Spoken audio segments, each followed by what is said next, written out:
At Samsung, design is an act of love. We design for the diversity of people, creating technology that feels intuitive, personal, and meaningful. Discover more at design.samsung.com.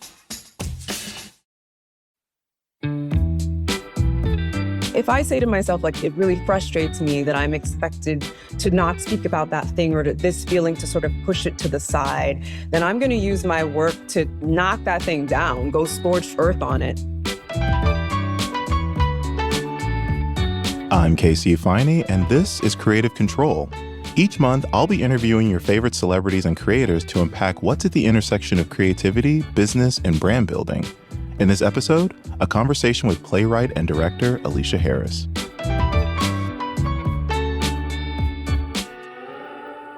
Aleshea Harris knew early on that she wouldn't be satisfied playing a role in someone else's story. She wanted to create her own. Aleshea began her career as an actor, but quickly realized the limits of waiting for the permission to tell more expansive stories centered on the Black experience. So she began her career as one of the most fearless playwrights in contemporary theater. Aleshea's work bends genres, challenges audiences, and wrestles with the uglier sides of society as seen in plays including What to Send Up When It Goes Down and On Sugarland. And when it came to adapting perhaps her most seminal play into a film, Aleshea didn't hand the reins over to another director. She took on the challenge of extending her vision from stage to screen on her own terms. Is God Is a dark comedy rooted in revenge with these surreal touches that feel truly poetic.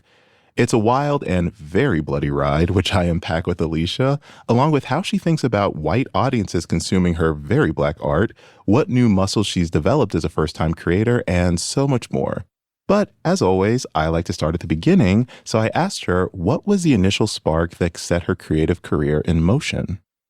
It was reading The House on Mango Street by Sandra Cisneros as a child, because the way that she arranged language made me feel something in my body, in my spirit, you know? What did you feel? I felt like the language, it was haunting. I felt a sense of place. She did such a beautiful job of describing the city, you know, the dwellings and the smells. And I thought it was a kind of magic that you could use words to invoke these feelings and these senses in a person. It really opened up my world reading that book. That's beautiful. And, growing up, you were raised primarily by your mother, who emigrated from Trinidad and Tobago, I believe. Right, that's right. And she enlisted in the Army, which that's a powerful combination, a Trinidadian mother in the Army, and which, of course, meant that you were an Army kid. You're moving around a lot, particularly in the South. And so when you think about all of the above, how would you say that foundation shaped you as a creative? Because that's a lot of material to work with. So It is a lot to work with. I mean, I had no idea as a child, right? That I, had nothing to compare it to. But I think there was just a great sense of movement in my childhood, of having to start over, right? Of being in different spaces, which I think shows up in Is God. It is in a weird way. It's like they journey, and some of that journey echoes my own journey geographically. There's also feelings of isolation when you're an Army kid and you can't, like, I can't speak to, I don't have my kindergarten best friend. I don't know who they are. I didn't grow up with the same people. So there is a kind of loss or that I've missed out on something. But of course, I've gained a lot. It's very enriching to be an Army kid. You're adaptable. And there's a kind of discipline that my mother brought into the household, right, that she got from the Army, but maybe also from being a Trini, from being a Caribbean. I'll do it. And there's also, with Trinis, with Caribbean folks, there is a musicality to the language. And if you don't know the notes of the language, you sound silly trying to imitate. You cannot just imitate Trinis. You need your ear and your mouth need to really know what they're up to. And I'm very particular about language, about the way it sounds, about the way it resonates, because I think that it does something to the actor's body, certainly to the listener. It's, a complex spell that's being woven so that it has to be just right. There's also a great sense of pageantry in the Caribbean. We have carnival, there's spirituality and ritual and things that, to speak about with outsiders might be a little bit weird, but like things that my mother was raised with that I think are fascinating. some of her beginnings. So yeah, I think that mixed bag of like who my mother was, the fact that I was raised, the household was Caribbean, but the world outside, I was seen as an African American, this sort of clash of cultures and was, I guess, I am, this is my context. Triggered or empowered, I should say. I'm Yeah, Nigerian. no, And so, totally. like, yeah, so I get it. That existing in that gray space between like, your actual roots and then like your Black American identity here it is interesting. And I feel like it's something that I hear people talking about less and less in a good way, because I think that it seems to be more unification across the diaspora, but like Yeah. growing up, it was not that. I was called African booty scratcher, all Ah, that type of that's stuff. But terrible. it's awful by my own people. Yeah, I know. Exactly. That's the Yeah. complexity, right? And also the Mhm. way sometimes the Caribbeans had a perspective on Black Oh, Americans. yes. That's a That's conversation. a play. I'm telling you. Okay, it's a whole thing. It is its own thing. Oh, So man. yeah, I mean, I think that's the broad strokes, very broad strokes for the ways that I think those things influence who I am. Absolutely. And you were initially pursuing acting when you got to college at the University of Southern Mississippi, but you pivoted to playwriting and even went on to get your MFA in theater from Cal Arts. And in a previous interview, you said you were, quote, very consciously aware of the narrow perceptions of how Black women could exist on stage, end quote. Now, these are narrow, I mean, there are narrow perceptions of Black women in general, as sad as it is to say. So, what freedom did you gain from playwriting that you didn't have as an actor, or you didn't think you would have as an actor? Right. So, as I understood it, a lot of my job as an actor back then was to sort of step into a world that had been created by someone else. I was constantly sort of meeting a universe that someone else had built and trying to articulate something inside of that universe. Someone else made the rules, and I was, a person who was supposed to embody something, conjure something.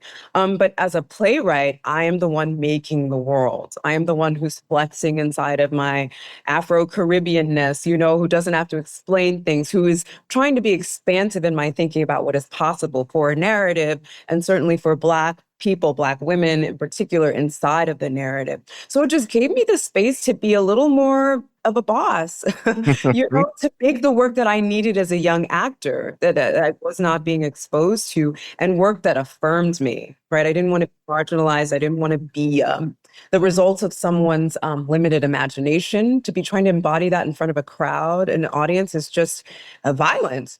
So yeah, it just gave me the opportunity to open up the world.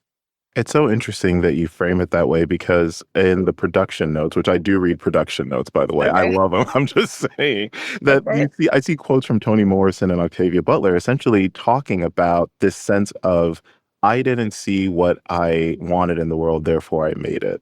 And so Mhm. for you, I mean, like, what I find that so interesting. You mentioned like just you as a playwright, you get to create your own world. So what is in that sense of control for you? Mm. I think that it allows me to feel that I can serve myself, and by doing that, serve my folks, people who agree with me, Black people, Black women, people who care about Black people and Black women, through the work. If I mean, I'm not following anyone else's rule or anyone else's prototype too closely, then I think I can break open and allow the other weirdos a space where they can feel affirmed. And there's a lot of things that I think like to talk about, and I think that my work is medicine for myself first, right? Because I like to things have to be very personal in order for me to dedicate years to write to something.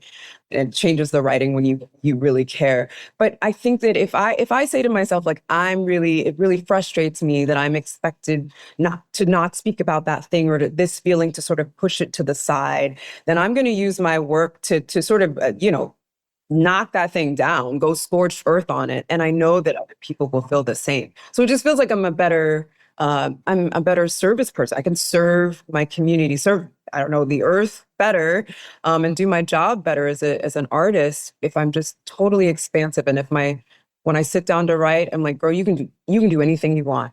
Anything yours, anything you want to explore is worthy of exploration. Do it.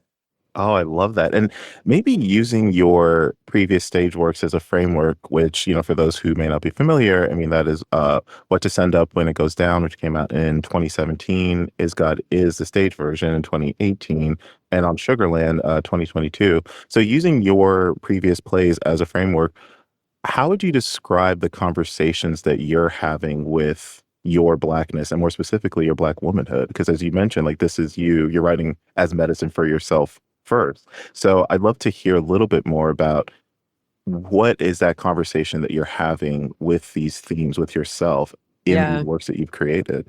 Sure.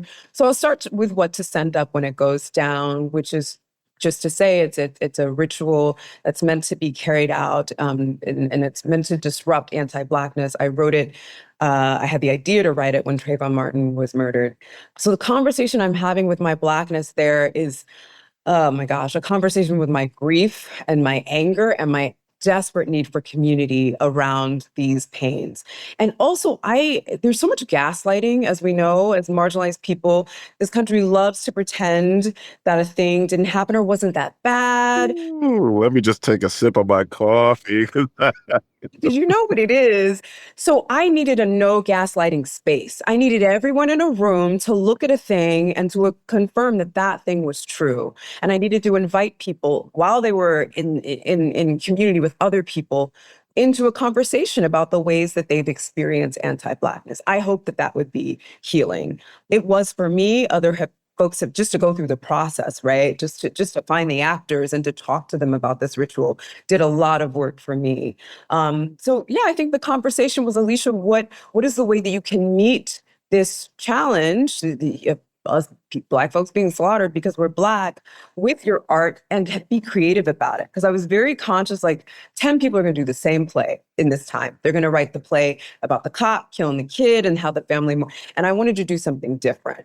So I think an important part of my practice is I have a principle I call the principle of the 11th idea. There's like 10 ideas everybody's going to have. What's your 11th idea? That thing that you're like, I feel like nobody's really going to do that. And I get excited, right? That I think I'm doing something different that feels organic and true to myself and my sensibilities. So that definitely is the reason that it's a ritual. So on Sugarland, we have quite a bit about gendered violence in On Sugarland. There's stories that a girl tells of the women in her generations who have this gift of perfect aim, and the ways they've used that perfect aim typically to defend themselves against violence that's coming at them from male figures. So I think I was really thinking, I'm always thinking about misogynoir, but I was really kind of getting in my vengeance bag a little bit there. You know, each of those is like a little revenge. Each of those is a mini revenge show if you think about it. And so I think I was having a conversation with that part of myself who ached for something, and kind of like with what to send up. I had this desperate need to feel affirmed that this is real. And I get that affirmation when people write to me or come to me and say, yes, girl, that right there. So I think that, there was a spell I was weaving for myself inside of that play with her monologues in particular about women and taking care of ourselves in the face of the dangers we face because we are women.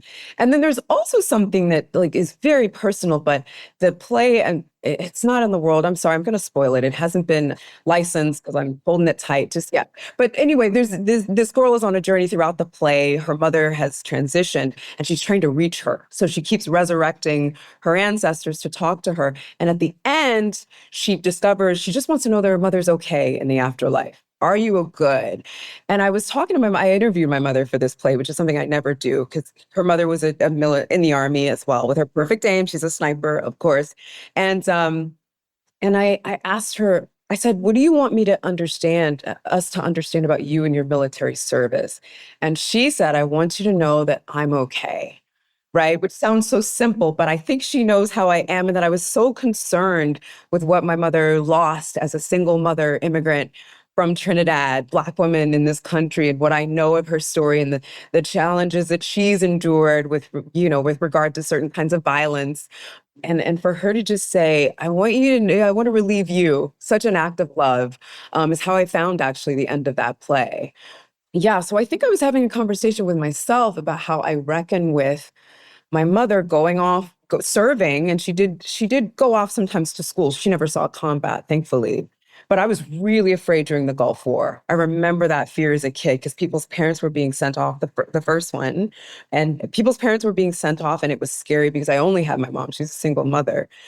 So I think that was the first time I really was having a conversation with myself through the play about like, what does it mean that she served a country that hates her? What does it mean that, that people are thrown into, we're thinking a lot about war right now, but sort of thrown into this fire by folks who will never feel that pain. They have no meat on the hook and they, throw these lives away. What does it mean that my mother was exposed to that? Because in terms of her economics as an immigrant woman, she wasn't resourced. She had to do it. So there was a lot, that I unpacked in that sprawling hunk of a play. Right. But I mean, you unpack it so beautifully. And so, as you mentioned, you want to end with Is God Is, which is going to be a perfect transition into talking about the adaptation. But what conversations were you having with yourself when you wrote Is God Is? Yeah. So I was really thinking about my own anger. I enjoy a revenge narrative. So I want to say, I think there's a way that with a story written by a Black person, of course, we're not in a vacuum. We look at the ways that we have been traumatized. We're thinking about race. What are the implications of, of all of these things? But also, I just love a revenge narrative. And I love writing about Black people. So my revenge narrative is going to feature Black people, Where right? does this love for revenge come from? Let's talk about that. Aleshea, what's going on? I mean, honestly, I don't blame you, truly, but here's the thing. It isn't something that I activate in my actual life. So it really is a kind of fantasy, right? If I were a person, when people talk about seeking revenge, I'm going to get mine. To me, that feels so small and it's kind of evil. It's like you're turning a corner. So in real life, I don't think you do that. Even a small act of like, I'm going to get her back. I'm going to da-da-da. It just feels like icky, right? But in a narrative, which is a space where we work out our psychology historically, that's what, you can do with a story. You can carry out the fantasy. And we have so many expressions of women being, you name it, raped, murdered, all these things that I just need the image of a woman fighting back. It's medicine for me just to have the image, and it is to other people because they're telling me. So that's what it is. It's an attempt to salve the wound through narrative. And there's something delicious about seeing someone get their comeuppance. yes. Especially in this, yes. in this ugly world where you feel like the same people keep winning, right? It just is so distressing. So yeah. So it is so that's the big thing and probably the most obvious thing that I was thinking about the conversation I was having with myself with this. I love that. And I also love that you're too good for revenge, apparently, because there are some people, listen, I don't do that. I don't do that. That's one of us. Listen, you pushed me far enough. Oh, wow. You pushed me far. But mine's a slow burn. But okay. We're not here to talk about me. We're not here to talk about that. Okay. All right. We're going to take a quick break here, and when we're back, we'll hear more from playwright and director Aleshea Harris.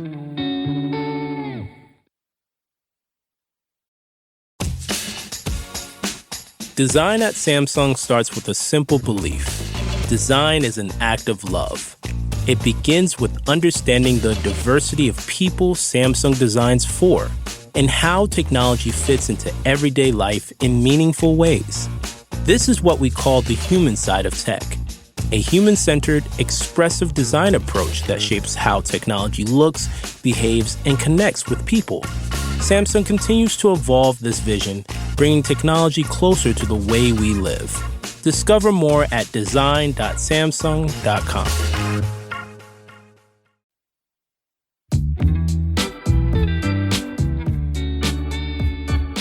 And we're back with playwright Aleshea Harris. So we heard a little bit about her play Is God Is, but I wanted to dive deeper into this work and understand how she translated such a specific vision to the screen as a first-time director. So Is God is about a pair of twin sisters, these young women who have burn scars. They don't know where these scars have come from. They are orphans, or they had been orphans. They're adults now, young adults, and they've lived lives in the shadows. They're very marginalized people. I think of them socioeconomically as being at the bottom of the bottom. They don't work what they think are great jobs. They're certainly not well-paying jobs. And they get a letter from their mother, who they thought died in the fire that put these burns on them. But they don't know the details of what that fire was. And she calls them to her bedside. They go to her bedside, and she reveals to them the nature of those scars, how they all got scarred. She's completely scarred, bedridden, burned from head to toe, and she sends them on a mission. And it's really about how the relationship of these women shifts as they go on this mission, the things they discover about themselves and each other on this mission. Mm-hmm. That's a no spoiler version. Oh. Yep. Yeah. Thank you, because I definitely don't want to spoil this for people. So yeah, I mean, Isgot is, of course, as we said, is an adaptation of your play of the same name. So I'm so curious how this adaptation came about, because there's no shortage of these violent revenge movies in cinema, but it's so rare that we see it in the context of Black women, and Black women at the lead of it. And as you said, like, having that almost cathartic feeling, like it felt so rare in a way. So I'm just very curious how this specific play became a film. Like, what was that adaptation process? So there was great interest. It went up off Broadway at Soho Repertory Theater. And it really started because other people were interested in seeing it as a film. That was not my intention. I, of course, would say yes to it, but I did not write it thinking I'm going to turn this into a film. So I worked on the text, which was a bit of a journey, because when I first started work on the text, I had never done any screenwriting. I didn't know much about screenwriting. I really needed to learn the rules and the rhythms of screenwriting. It's different to playwright. There's overlap, but it's a different medium. And then, once I had a script and had linked with these producers, the folks at Viva Mon, Tessa and Kishori, and then Reva Marker, Janixa Bravo, and come up with a script that we were all excited by, I have to say that Janixa was very instrumental in helping me to keep my weird. I think I was trying to write what I thought I should write for Hollywood, because they couldn't handle my off-Broadway experimental sensibilities. But she was like, no, and just that note, keep true to yourself, but also here are the ways that you do this. And she's got tremendous taste. So it was amazing to have her mentorship. So, so I'd written this script, and there was a really, really tremendous response to it. There were a few studios that wanted to do it, and we decided to go with Orion. That's amazing. And is there an example, because I love that note from Janixa about keeping your weird. Is there an example of that? Because it is one thing that I loved, one of the many things I loved about this film, is that I feel like it captured so much of the poetic nature of the play in very beautiful touches, even just having the text on screen, which I know is a big thing in a lot of your work. So I'd love it if you can just sort of, if there is an example that won't be a spoiler, of how you were able to kind of keep your weird, as you said. Sure. So one is the one you just named. The text on the screen, the subtitles, are in there because I wanted to maintain the performance of typography that I have with the play. I just love the way that I was able, at the time I was writing for a reader's experience, and I had been playing with this thing of letting the letters, the words dance around the page to help us understand character point of view, how they felt in the moment, and also just to deepen our understanding of the story. And so what I found was the twins have a silent language, silent to us, but I could put it up on the screen, a translation, if you will, and let that translation be typographically adventurous. So that's one thing that was like a carryover that I might not have done, right? The other thing is there's a lot of direct address in the play, and characters sort of narrating their own actions, which we experience kind of as VO mostly, but there is a really striking moment in the film when I had one of the actors look directly at camera, and it's so electrifying. And so I'm glad that I got to keep that. There's not as much of it as we shot in the movie, but I actually think having just the one moment is so much more powerful than it would have been had we used that gesture more. So, yeah. I love it. Shout out to Janixa. Thank you so much for giving Aleshea that note. Always. It's so well done. So I'm curious, knowing that, you have these, I would say you're a seasoned playwright at this point, but switching gears into becoming a director. I mean, first of all, were you always attached as a director? Because I feel like that, please, I know how the studio system can be and how they can, be like, thank you so much for this idea. So you just shoo you out the door. And so the fact that they didn't just take your story and just give it to somebody else. I guess what was the journey of you actually directing this and not being forced to give it to somebody else? Sure. Thank you for asking. I meant to share earlier that, again, we have to praise Janixa Bravo. She's the first one. She and actually Jeremy O. Harris Mm-hmm. separately, at the time I was in a writer's room with Jeremy, said to me, Jeremy was like, I was talking to Janixa and she said, we were saying that you should direct it. And then Janixa was like, this is your story. You should direct it.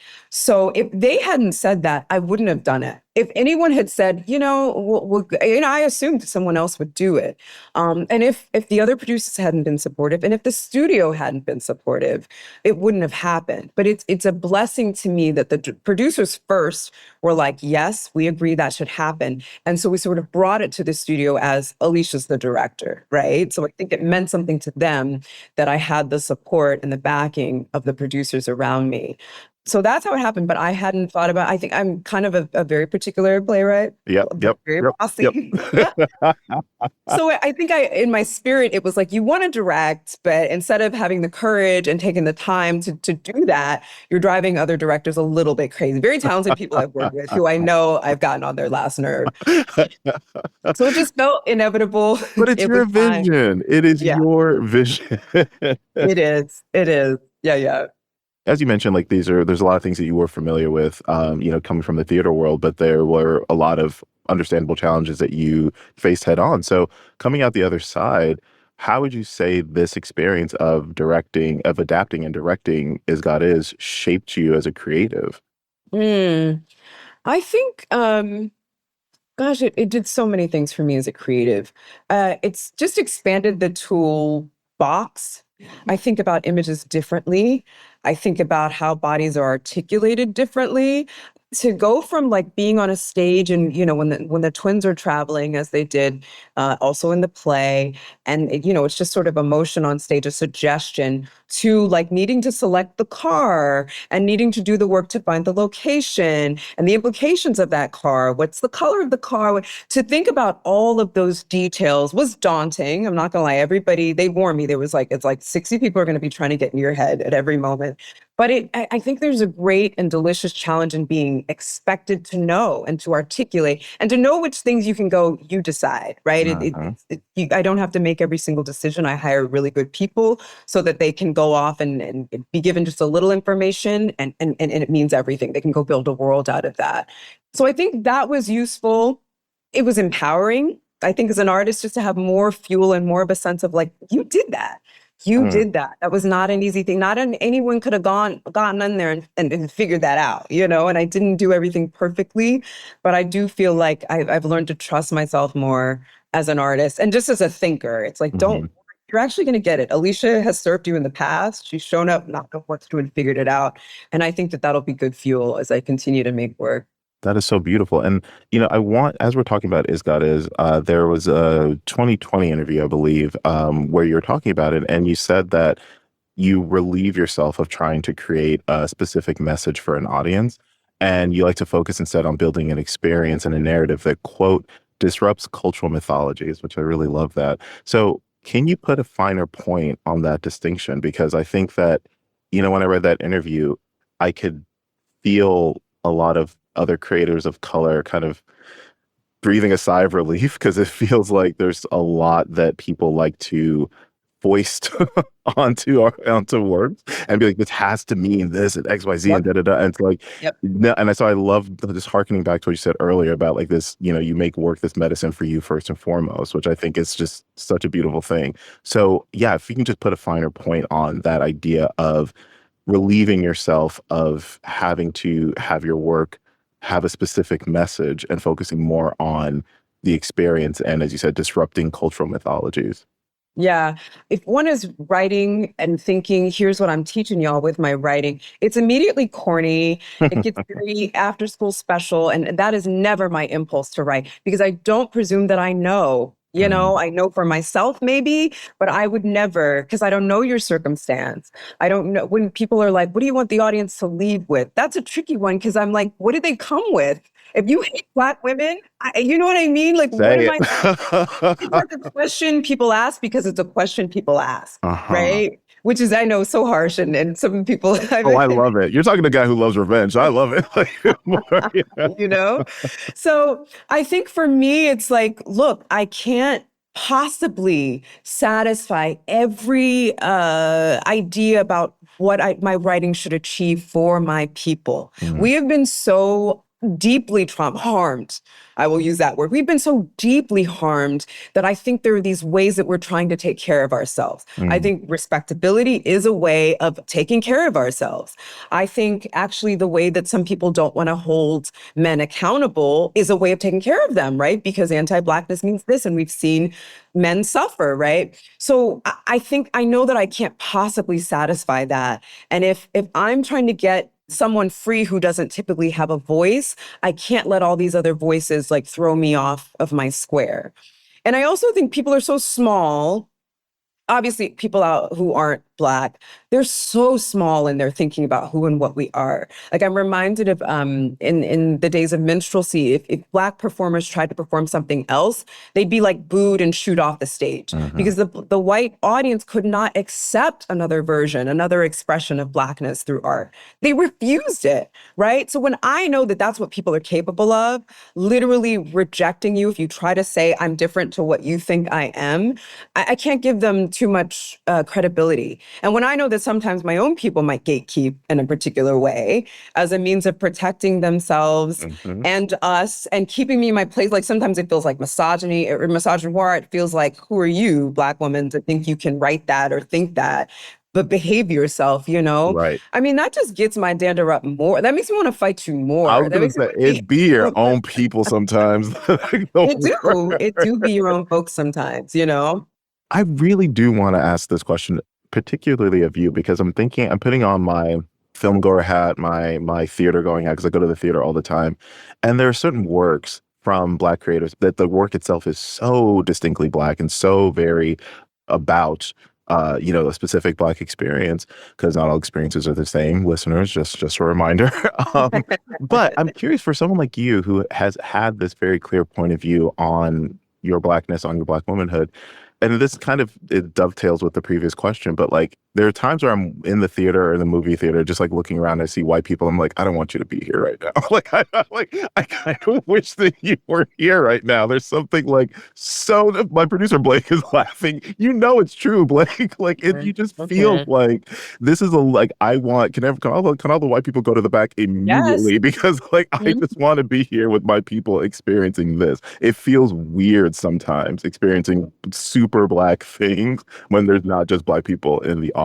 So as a creator, I mean, how do you think about that? I mean, obviously, once your work is released into the world, I'm sure there's a part of you that wants as many people to see it and experience it and all that. But like, I just have to ask, I mean, like, how do you process that? So I've literally done what you described, Casey. Oh, I know. And what this ends up when it goes down at the end, everyone is asked to leave who is not a Black person. And there's a moment that's meant just for us to have between each other and for each other. So I understand that intimately. I remember speaking with a director of a play of mine about this very thing. We're like, well, you know what I mean? Like, what is their posture here? And what are they laughing at? You know, we're laughing at different things. And what am I telling them? Because I'm so, honest in my expression, I'm keeping it real. I don't know that they get to see us keep it real, right? What do they do anytime they have a certain kind of access? What does whiteness do? What does racism do? What does a colonial mind do? So there is a sense of protectionism, but I refuse to stop writing or to write safe, to keep, a safe version that white people can't mess with, because that's impossible, that racism can't mess with, because it is impossible. So I'm going to get free. And I understand that a certain kind of person is always going to fuck it up. It's like water finds the lowest point. You would be surprised what anti-Blackness will do with something that feels totally... No, I won't be surprised. No, I won't. No, I will not. Anti-Blackness is a powerful force. So Yep. And keeps shape-shifting and yeah. That's where I land. I think I very much aligned with what you're saying. It is a challenge, but I refuse to allow it to affect how I write. Right. And so last question. So going back to this idea of like having your work be a medicine for you, revisiting Is God Is as a film. I mean, like, how was that for you revisiting, like, kind of giving you another dose of that medicine in a new format? Yeah, it's been daunting, but it's been truly a blessing to get to investigate these characters differently with these very seasoned actors, all of them, even our so-called breakouts are very seasoned actors, has been tremendous. And also, I'm a different person. This story is over a decade old. I'm a different writer. I'm a different, critically engaged in a different way. The world has shifted. So I get to look at it with new eyes. And I think, with things that are coming to the fore, the prominence around the femicide of Black women, though we know it's always been here, is inviting a new conversation and new questions. And it's truly been a joy to sit with them. Yeah. And it's been an absolute joy talking to you because, listen, the second this trailer dropped, I was like, I need to talk to Aleshea. I feel like I've been like hovering the periphery of your work for years now, but like, I'm so glad I got a chance to finally interview you for such a tremendous project. So congratulations. And thank you again for your time. This was such a lovely conversation. Thank you, Casey. This has been so, so wonderful. I hope to meet you in the world. I mean, fingers crossed. So yes.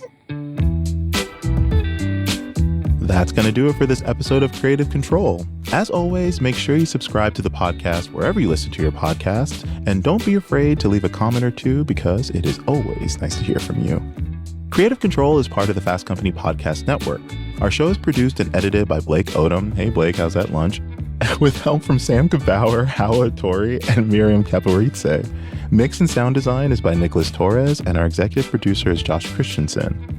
Once again, be sure to subscribe to Creative Control on your platform of choice, and I'll see you on the next episode.